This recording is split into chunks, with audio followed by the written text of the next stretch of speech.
Hey everyone, just want to present my DVD of the month of April for everyone.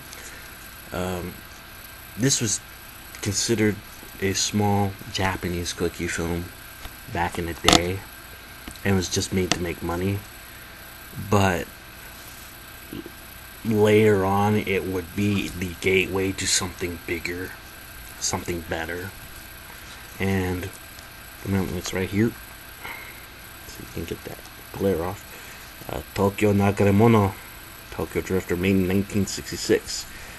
Director is Saijon Suzuki. Saijon worked when he made Nakaremono, he worked for Nikkatsu Studios. Nikkatsu is one of the oldest film companies in Japan, and one of the most highest prestige at that time. It was more of a star-driven production business than everyone else. They relied on the strength of their stars, and they had this business model where they would make these 3-4 star movies, while on a sidebar they would make like 50-60 quickie movies just to make money. And Saijon worked on the quickie end. They have a set budget, set amount of time, put them out and making money off of that. When he made Nakaremono at the time, he didn't have the budget he needed, and on top of that, it is another run-of-the-mill Yakuza movie. Everyone was making a Yakuza movie. The only minute difference of this Yakuza movie was that it has a song based off of it. What if you can do? So Saijon, not being able to do anything extravagant, anything unique with the budget, had to use what he had and work in tandem with his set designer, his costume designer, and his director of photography, and they made something surreal, made something that felt a bit Western, and kept the Eastern flavor to it. Matter of fact, a lot of Nakaremono draws from Western films. From Phoenix Tetsu's whistling to a bar fight in the middle of the movie, it's got a very Western feel. And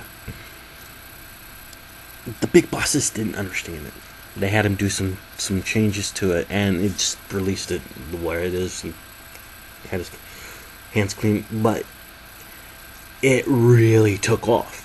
It really made money because of its pop artish feel and how it moved with the times.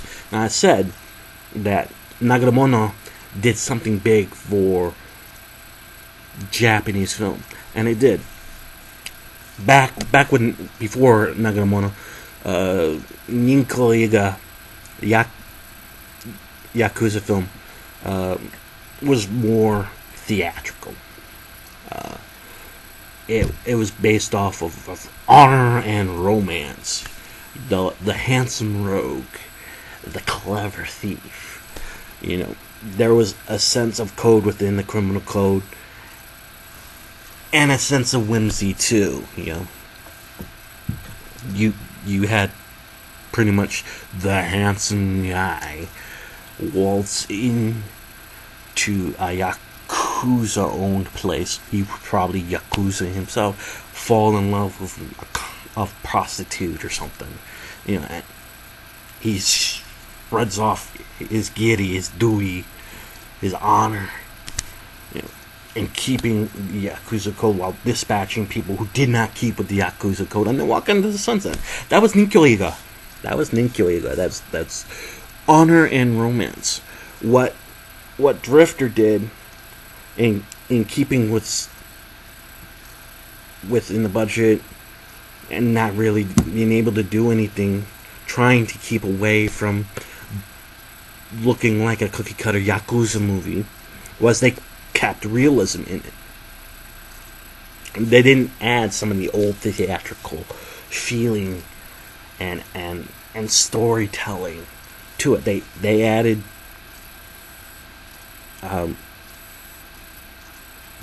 pieces of realism to it. The story is real. It's about a syndicate that decided to call it off, to cash in their chips and become straight and narrows, and they're being forced by another syndicate to dispel themselves, even though they've already dispelled themselves from the Yakuza crime climate. So they're basically victims trying to fight back. Tetsu doesn't want to be Yakuza, but he just can't seem to get away from it. So he wanders, he drifts Tokyo, trying to find peace. That set up a huge gateway to what's now known as Joroku Eiga, or docudrama, where I don't want to say it started in Japan, but there was a wave in films of photorealism, of trying to dispel, trying to break stereotypes and images that we had learned to live with and now have to come in terms with. The French Connection. Well, it started first. I don't want to say it started first in Japan. I don't want to say, but Japanese film inspired the French Connection, because without Nagaremono, you wouldn't have Battles of Honor and Humanity by Kinji Fukasaku. Battles of Honor and Humanity was a series of film where it came over. We called it the Yakuza Papers, and the Yakuza Papers inspired William Friedkin to make the French Connection. And then through the French Connection, you had Polizzi movies of Italy, which is basically spaghetti westerns brought into modern times, and the bad guys are now the mafia. So I'm not a film historian, but I do see that Nagaremono created the photorealistic crime movie. And that's more of the reason why you should own this, because this sort of turned the tide with the whole, somewhat turned the tide with the whole crime movie going and building itself to the times. And that's my DVD of the month. I hope you enjoy it, because it's a very fun film, very, very vibrant, and it keeps your attention. Bye now.